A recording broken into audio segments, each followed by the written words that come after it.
On est dans Jacques, chapitre 5, verset 17. Je vais demander un volontaire pour le lire, s'il vous plaît. Oui, Henri.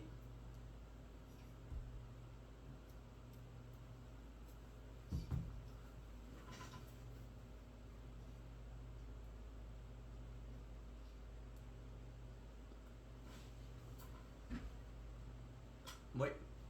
Oui. Alors ça dit, soyez donc patients, frères et sœurs, jusqu'au retour du Seigneur. Voyez, le cultivateur, il attend le précieux fruit de la terre, en faisant preuve de patience envers lui, jusqu'à ce qu'il ait reçu les premières et les dernières pluies. C'est pas le bon texte. Jacques 5, 17, c'est pas le bon texte. Oh, 5, 17. Oui, Jacques 5, 17. Oh, excusez-moi. De rien. Je te pardonne. Élie. Il parle d'Élie. Exact. Ok, Élie.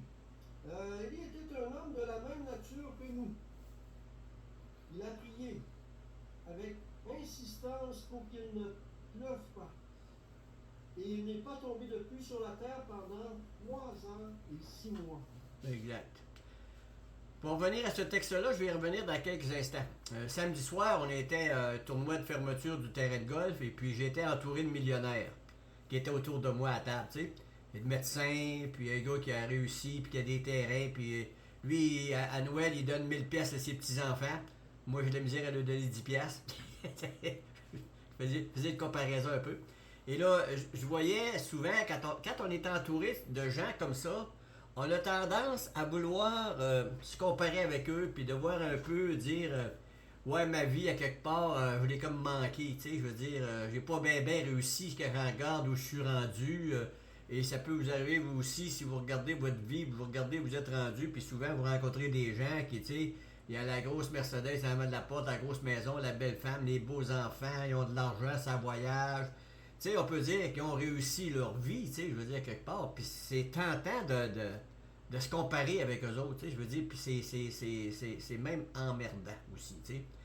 Moi, je ne porte pas envie à eux, dans le sens que je ne les envie pas de dire, oh, moi j'aurais aimé, oui, j'aurais aimé ça aussi, là, je veux dire, on se cachera pas que d'avoir réussi sa vie financièrement, matériellement et maritalement, et puis avec nos enfants, à l'église, tu sais, dans les sphères de vie dans lesquelles on vit, c'est pas c'est apprécié par tous ceux qui réussissent quand même. C'est pas quelque chose qui est mauvais comme tel.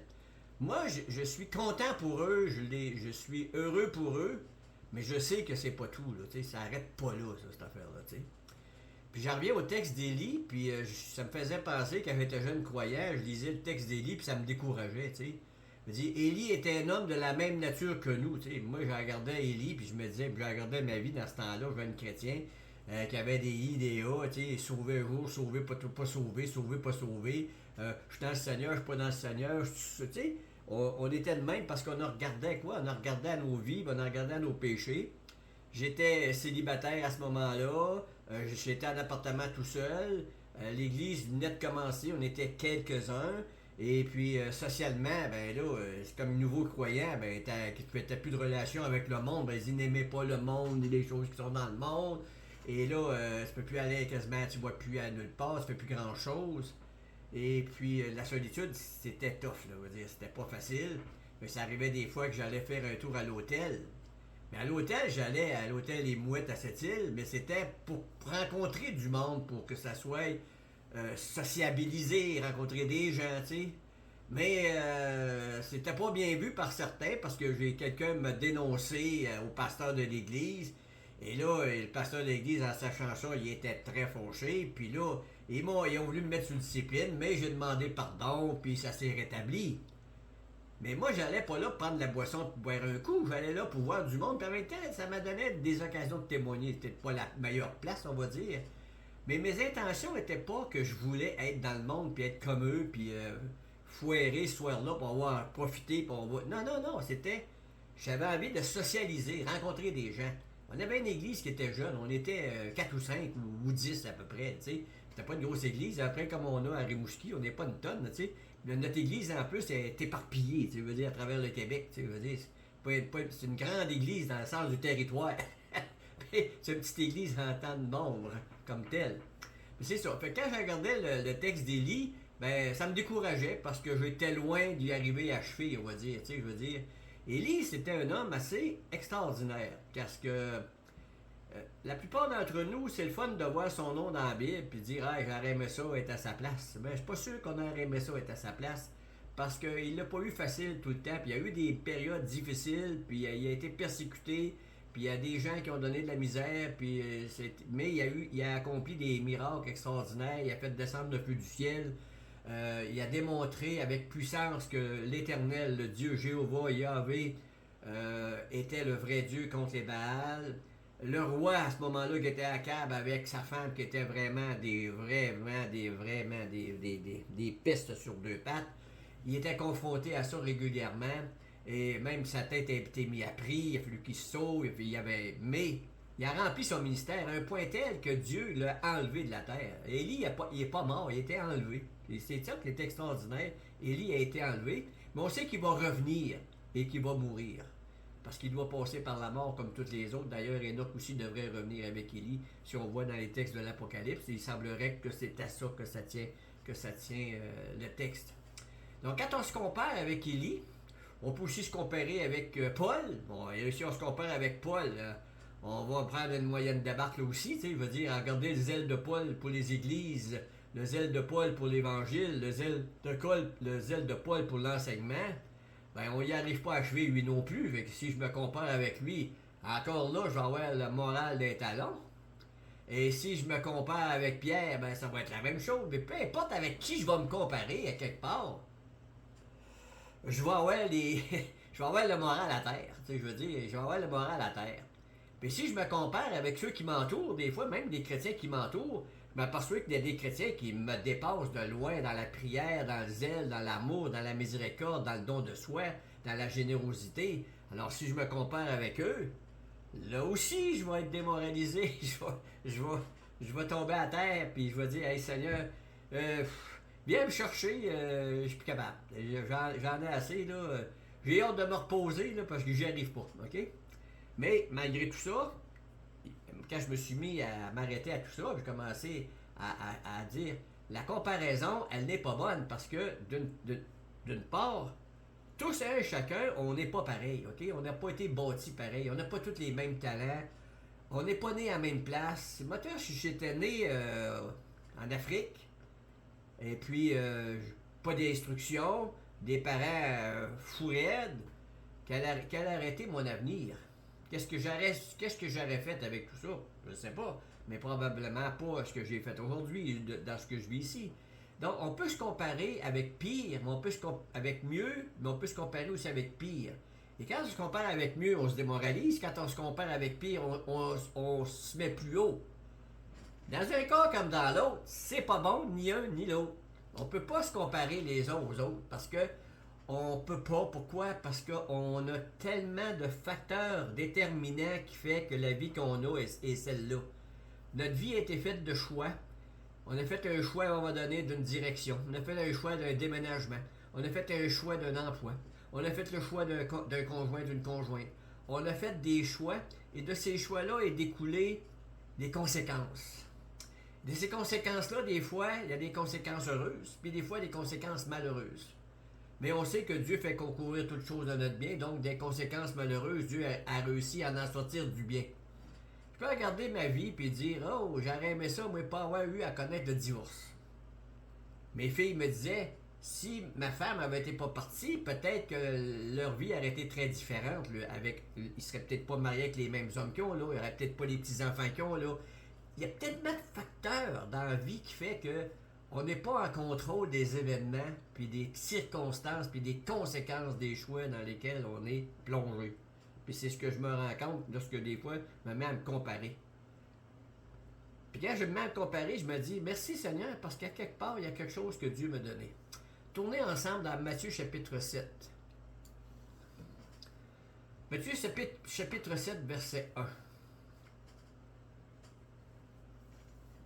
Il faut voir aussi en même temps, en regardant ce texte-là, le remettre à l'endroit, pas le mettre à l'envers, parce qu'il y a bien des gens qui regardent ces textes-là puis ils les traitent assez en envers, là, tu sais. Matthieu chapitre 7, verset 1. Hein? Matthieu quoi? Matthieu chapitre 7, verset 1. 7, verset 1. Oui, 7, 1.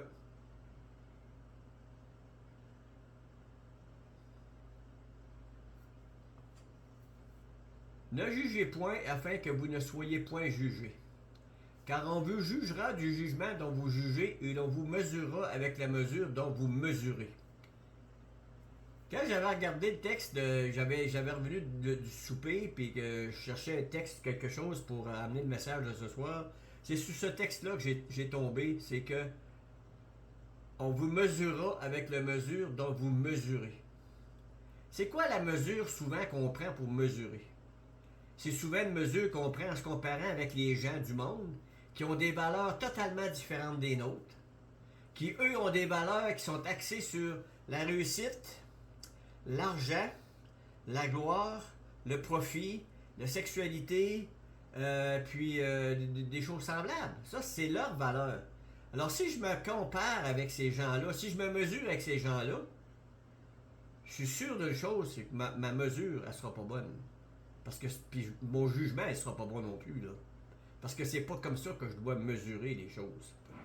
Parce que quand je regarde des textes, je vais les lire sans nécessairement que vous y retourniez. Dans Matthieu chapitre 6, verset 7, il dit « En prière, ne multipliez pas de vaines paroles comme les païens qui s'imaginent qu'à force de paroles, ils seront exaucés. Ne leur ressemblez pas, car votre Père sait de quoi vous avez besoin avant que vous lui demandiez. » À quelque part, il nous dit, si on a la nourriture et le vêtement, quand il dit notre Père, donne-nous aujourd'hui notre pain quotidien. Après ça, il dit, donne-nous notre richesse quotidienne ou donne-nous notre renommée. Non, c'est notre pain quotidien. Dans toutes les choses que dans notre Père qui nous est donné, il y a le règne de Dieu qui est mis de l'avant, le pardon des offenses qui est mis de l'avant, la tentation qui est mis de l'avant. Mais la seule chose où on a un bien commun ou un bien particulier, c'est le pain quotidien. Toutes les autres choses ne sont pas là-dedans. OK? Verset 19, il dit, ne vous amassez pas des trésors sur la terre, où la teigne et la rouille détruisent, où les voleurs percent et dérobent. Mais amassez-vous des trésors dans le ciel, où la teigne et la rouille ne détruisent point, où les voleurs ne percent ni ne dérobent. Car là où est ton trésor, là aussi sera ton cœur. Et c'est vraiment la chose avec laquelle on doit mesurer. Là où est ton cœur, c'est où est-ce qu'il est ton cœur, où est-ce qu'il est notre cœur, où est-ce qu'il est mon cœur. C'est là qu'il faut que je regarde. Je me souviens, lorsque je suis devenu chrétien, moi ces textes-là, je les aimais bien. Pourquoi? Ben c'est parce que au moment de devenir chrétien, j'avais une vie... j'avais arrêté l'école, j'avais pas de travail, pas d'emploi. Je suis venu au Seigneur, on était une gang de dopés. On n'avait rien avant de nous autres, on n'avait pas d'avenir, pas de femme. J'avais de rien. Donc nous, c'était facile de venir à Dieu. On n'avait rien à perdre, on avait tout à gagner. Puis lorsqu'on regardait les valeurs que l'Évangile nous donnait, ben nous autres, on n'avait pas de trésor de ramasser ici-bas. Fait que on n'avait pas à se casser la tête avec les trésors d'en bas, on n'en avait pas. Comprenez-vous? C'était facile pour nous autres de dire, oh Seigneur, c'est merveilleux, on va se ramasser des trésors dans le ciel parce qu'ici-bas, on n'est pas en mesure, nous, en état de se ramasser un trésor sur terre. Et moi personnellement, je me suis mis à axer ma vie sur les Écritures, sur la parole de Dieu, sur le ministère, sur l'évangélisation. Et moi, je regardais les passages où il parlait justement des prophètes et puis des gens qui disaient que vous allez être persécutés, on dira du mal de vous. Alors moi, je m'attendais à ça. C'était à ça que je m'attendais. Donc, au niveau de ma valeur, je ne m'attendais pas à avoir une valeur selon le monde. Je ne cherchais pas une valeur selon le monde. Je m'attendais à rien de ce côté-là. Mais c'est sûr qu'à un moment donné, quand tu regardes ta vie et tu es rendu à 73 ans, tu regardes en arrière, oui, c'est sûr que ça aurait été le fun d'être millionnaire à mon âge. Tu sais, je veux dire, c'est plaisant, tu sais, je veux dire, d'être capable d'aller chercher une Mercedes ou une Lamborghini ou des choses comme ça, tu sais. C'est plaisant, tu sais, mais ça donne rien. Parce que quand on meurt, on ne l'apporte pas avec nous autres, la Lamborghini ou la Ferrari ou quoi que ce soit. On n'apporte rien avec nous autres. Rien pendant tout. Fait que j'ai abandonné ces stupidités-là d'avoir ces choses-là. Et je sais une chose, il dit, car votre Père sait de quoi vous avez besoin avant que vous lui demandiez. Et ça, c'est vrai, parce que si je regarde aujourd'hui, là où je suis aujourd'hui, présentement en 2025, bientôt 26, là, dans quelques mois, je suis loin de où j'étais. J'étais à Rimouski, j'ai rendu à Montréal, de Montréal à Sherbrooke, de Sherbrooke, je suis rendu à Saint-Damien. De toute ma vie, on m'aurait dit qu'un jour, j'allais déménager dans un coin perdu comme ici, là, j'aurais jamais imaginé ça. Jamais, jamais, jamais, j'aurais imaginé de m'en venir ici, là. Ça n'aurait pas été dans mes places. C'est pas moi qui ai imaginé ça, là. Il a fallu que Dieu conduise. Pour quelle raison? On va le voir dans le futur, le pourquoi du comment, de pourquoi ça. Mais c'est lui qui fait ça. Et en faisant ça, il a pourvu à mes besoins. J'ai une maison où je suis bien installé, j'ai des amis à côté, j'ai un terrain de golf à côté, puis on a aujourd'hui des moyens de communication, Messenger et toutes ces choses-là avec lesquelles on peut communiquer avec les gens. Même si on est loin, on les voit pareil. On peut communiquer avec eux. Fait qu'on est comme loin mais proche en même temps. T'sais. Je veux dire, moi vous êtes tous à Rimouski, ceux que je regarde là. Rimouski, oui, c'est ça. Puis Jean-Marc est ici à côté. Mais tous les autres sont loin, tu sais. Fait que c'est facile dans ce temps-là, tu sais. Mais il disait d'abord, cherchez premièrement le royaume et la justice de Dieu. Verset 33 du chapitre 6. C'est ça la chose dont on doit chercher. Et c'est avec ça qu'on doit se mesurer. Comment je me mesure? C'est quand je prends des décisions. Est-ce que mes décisions sont faites en fonction du royaume ou les décisions sont faites en fonction de mes besoins personnels, de mon ambition personnelle, de mes possessions personnelles? Est-ce que je travaille en fonction du royaume de Dieu ou est-ce que je travaille en fonction du monde dans lequel je vis? C'est là la vraie place où on doit se mesurer. Est-ce que je me mesure en regardant les gens qui m'entourent ou est-ce que je me mesure en fonction du royaume de Dieu? C'est là la vraie mesure. Moi, j'ai des gens que je sais que lorsque c'est le temps de prendre des décisions, ils regardent en fonction du royaume. Si c'est pour le royaume, oui. Ça coûte de quoi? C'est pas grave. On investit dans le royaume. Pourquoi? Parce que l'investissement dans le royaume, c'est meilleur que la bourse, c'est meilleur que les bitcoins, en passant. Ça rapporte pas mal plus que tout ce que vous pouvez imaginer. Il dit, il n'y a personne qui va perdre, s'il a donné juste une petite chose à quelqu'un qui va perdre son... il va perdre son... En tout cas, il va l'avoir au centuple. Donc, ce qu'on donne au Seigneur va être multiplié par 100. Donc, c'est vraiment payant d'investir dans le royaume. Donc, ne cherchons pas à nous comparer les uns avec les autres, mais plutôt nous cherchons d'abord et premièrement le royaume de Dieu. Quand il dit « Ne jugez point afin que vous ne soyez point jugés, car on vous jugera du jugement dont vous jugez et l'on vous mesurera avec la mesure dont vous mesurez. » Ça m'amène à un deuxième point. Premier point, c'était me comparer avec les autres, mais le deuxième point, c'est lorsque je regarde les autres, de quelle façon je les regarde, et de quelle façon je les juge, et de quelle façon je les mesure. Ça aussi, ça en est beaucoup à apprendre de ce côté-là. Pourquoi? Parce que premièrement, Dieu va me mesurer avec la même mesure que je me sers pour mesurer les autres.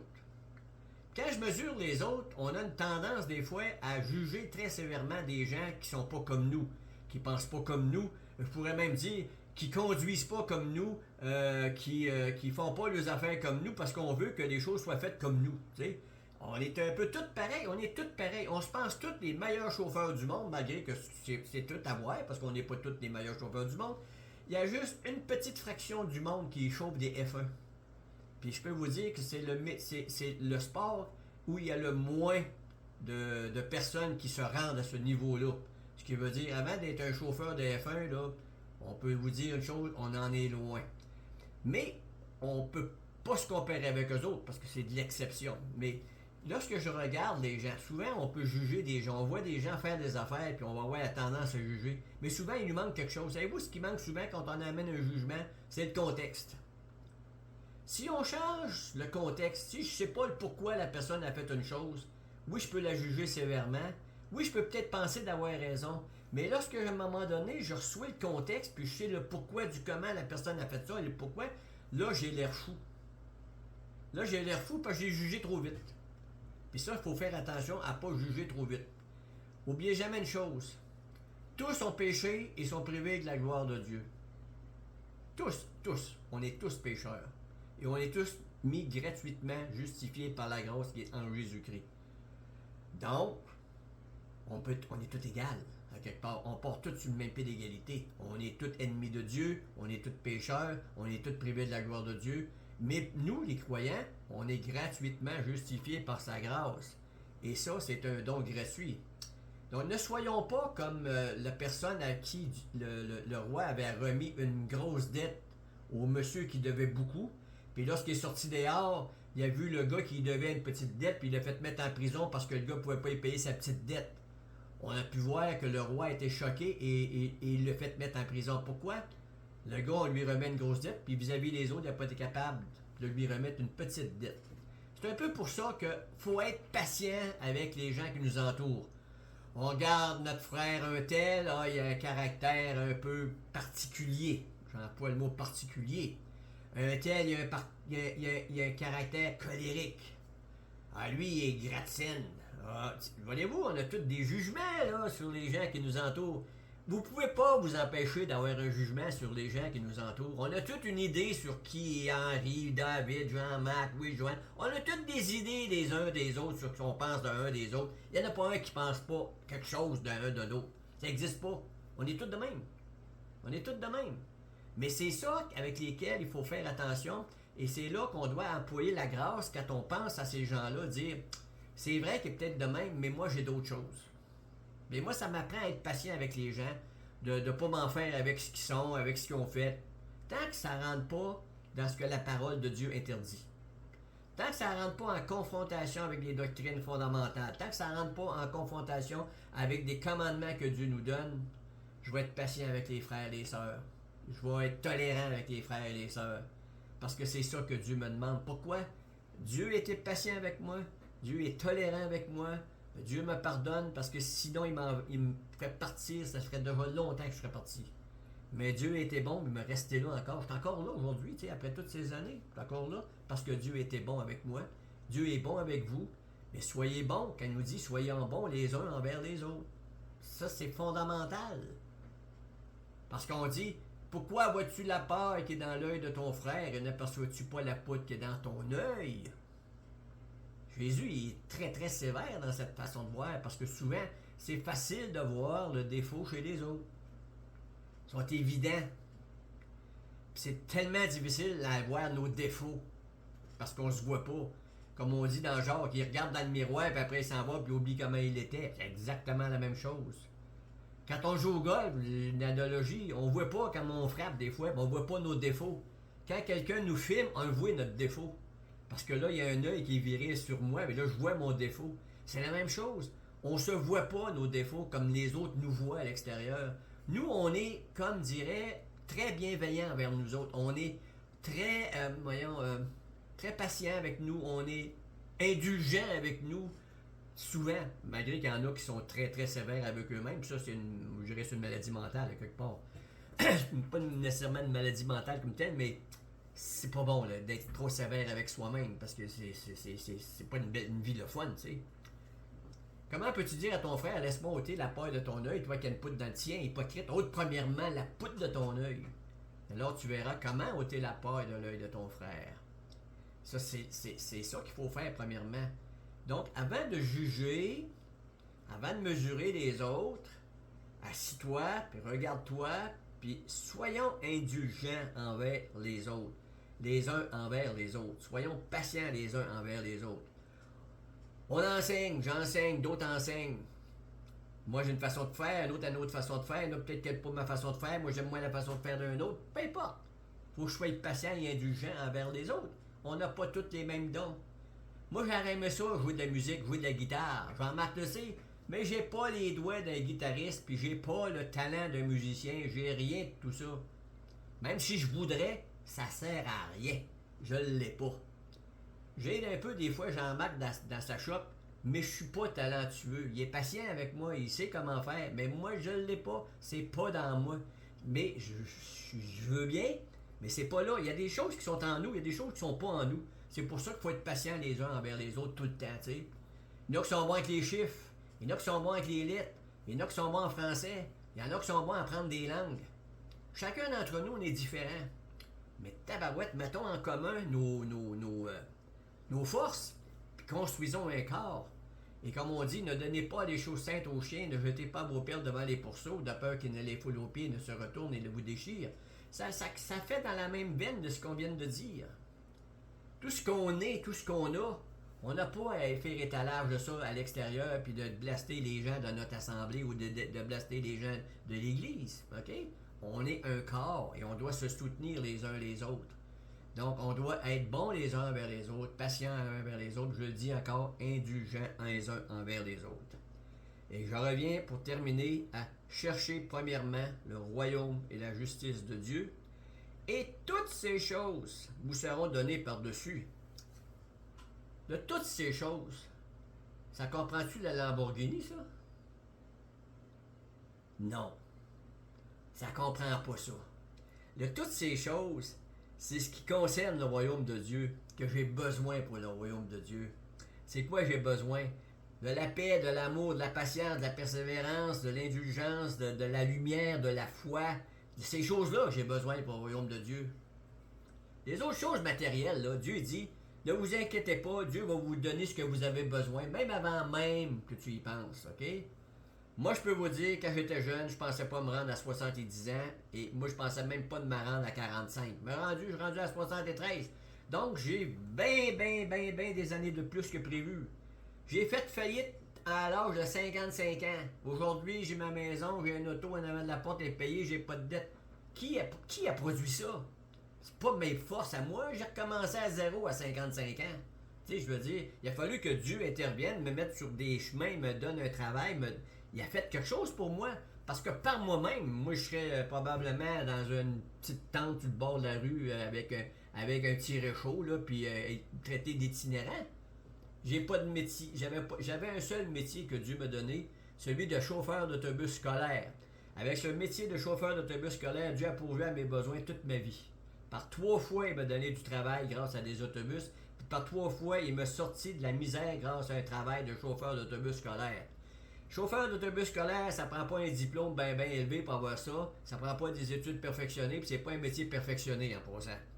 Mais j'ai gagné ma vie avec ça, par la grâce de Dieu, les 11 dernières années comme chauffeur chez Orléans Express, qui me donnait une très bonne paye, qui m'a permis de me relever, puis m'a permis d'être ce que je suis aujourd'hui.